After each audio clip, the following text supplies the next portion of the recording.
நிறைய ஆஃபர்ஸ் ஒரு டிஸ்கவுண்ட்ஸோட வேணும்னா கண்டிப்பாக வேலவன் ஸ்டோர்ஸ் ட்ரை பண்ணுங்கள். நான் அள்ளிட்டேன், நீங்களும் அள்ளிடுங்க. வந்து பர்ச்சேஸ் பண்ணுங்க. Velavan stores, Usman road, T Nagar, Chennai மற்றும் தூத்துக்குடி. பிரதமர் மோடி அவர்களை ஆதரிக்கின்ற, எங்களுக்கு தேர்தலில் ஆதரவு கொடுக்கின்ற யாராக இருந்தாலும் நாங்க வாங்கணும் சொல்லுவோம். ரொம்ப கரெக்டா கேட்டீங்க. ஊழலுக்கு எதிரான, அப்ப ஊழலுக்கு எதிரான ஒரே கட்சி பிஜேபி தான் நீங்க நினைச்சிருக்கீங்க. நன்றி.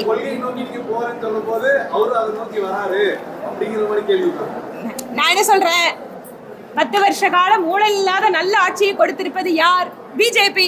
ஊழல் இல்லாம ஒருத்தங்க கட்சி ஆரம்பிக்கிறாங்கன்னா அப்ப என்ன அர்த்தம்? எங்க கட்சி ஆதரிக்கிறாங்க. முதல்ல ஒரு அரசியல் கட்சி ஆரம்பித்திருக்கின்ற நடிகர் திரு விஜய் அவர்களுக்கு எங்களுடைய வாழ்த்துக்கள். ஏனென்றால் இந்த நாட்டில் எத்தனையோ அரசியல் கட்சிகள் இருக்கிறது. எல்லாருக்கும் அரசியல் கட்சி துவங்குகின்ற பொழுது மக்களுக்கு பணி செய்வது என்பதுதான் அவர்கள் கூறுகின்றது பழக்கம். அதனால் அவரும் மக்களுடைய பணி செய்வதற்காக ஒரு அரசியல் கட்சி ஆரம்பித்து களத்திற்கு வருகிறார். வரட்டும். அதனால நான் அடுத்தது வரேன். நீங்க ஒன்று சொன்னீங்க, பிறப்புக்கும் எல்லா உயிருக்கும். உண்மை. இந்த நாட்டில தான் மனித உயிர்கள் மட்டுமல்ல, ஒரு தாவர உயிர்களுக்கு, தாவரத்துக்கு கூட உயிர் இருக்குன்னு சொல்லக்கூடிய ஒரு நாடு இது. பல்வேறு விலங்கினங்களை ஒரு குடும்ப உறுப்பினராக பார்க்கின்ற பார்வை இந்த நாட்டினுடைய பாரம்பரியத்திற்கு சொந்தமானது. இங்க முன்னால பேசுறவங்க சொன்னாங்க, நம்முடைய எம்பி அவர்கள், அதாவது பாரதிய ஜனதா கட்சி மக்களை ஒன்றிணைக்கிறது. நார்த்ல இருந்து வர நானு இங்க சவுத்துல உட்காந்து எல்லாத்தோட வேலை செய்யறதுக்கான ஒரு வாய்ப்பு எனக்கு கட்சி கொடுக்குது. நார்த் சவுத்னு எந்த டிவிஷன் எங்களுக்கு இல்ல, ஈஸ்ட் வெஸ்ட்னு எங்களுக்கு டிவிஷன் இல்ல. இந்த பாரதிய ஜனதா கட்சி நாடு முழுவதும் இருக்கின்ற மக்களை ஒருங்கிணைக்கின்ற கட்சியாக இருக்கிறது. அதனால நாங்கள் பணி செய்வதே மாட்டு மக்களை ஒருங்கிணைப்பதற்காகத்தான், வேறுபாடுகளை களைவதற்காகத்தான் இங்க கட்சி நடத்துறோம். ஏங்க, யார் வேணாலும் அரசியல் கட்சி ஆரம்பிக்கலாம்னு சொல்லிட்டு அப்புறம் யார் கூட்டம் நடத்தினா என்னங்க?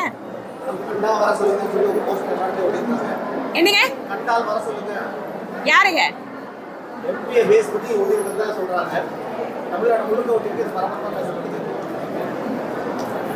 எம்பிகளை வா?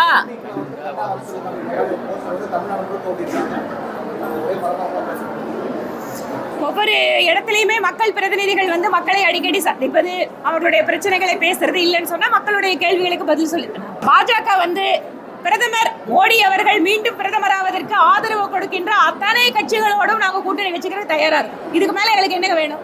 பிஜேபி ஒத்துக்கிறவங்க, பிரதமர் மோடி அவர்கள் மீண்டும் பிரதமராக வேண்டும் நினைக்கின்ற அத்தனை அரசியல் கட்சிகளையும் நாங்கள் அழைப்பு விடுக்கிறோம். வாருங்கள்.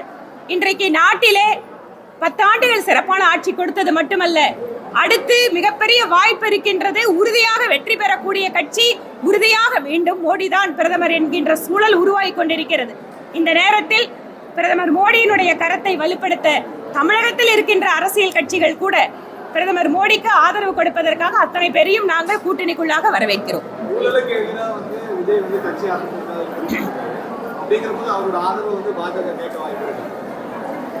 நாங்க தான் சொல்லிட்டேங்க, பிரதமர் மோடி அவர்களை ஆதரிக்கின்ற, எங்களுக்கு தேர்தலில் ஆதரவு கொடுக்கின்ற யாராக இருந்தாலும் நாங்க வாங்கணும் சொல்லுவோம். ரொம்ப கரெக்டா கேட்டீங்க. ஊழலுக்கு எதிரான, அப்ப ஊழலுக்கு எதிரான ஒரே கட்சி பிஜேபி தான் நீங்க நினைச்சிருக்கீங்க. நன்றி.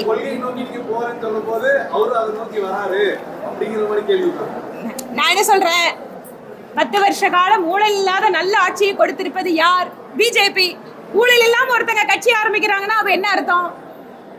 எங்க கட்சி ஆதரிக்கிறாங்க. ஏங்க, இது மறைமுகமா சொல்றதுக்கு என்ன இருக்குங்க? நேரடியா மோடி அவர்களை ஆதரிப்பதற்கு எல்லாரும் வாங்கன்னு சொல்றேன். இப்ப உங்களுக்கு சன் நியூஸுக்கு வந்து தலைப்பு செய்தி வேணுமாப்பா? நாங்க எல்லாருக்கும் அழைப்பு கொடுக்கறேன். நன்றிங்க.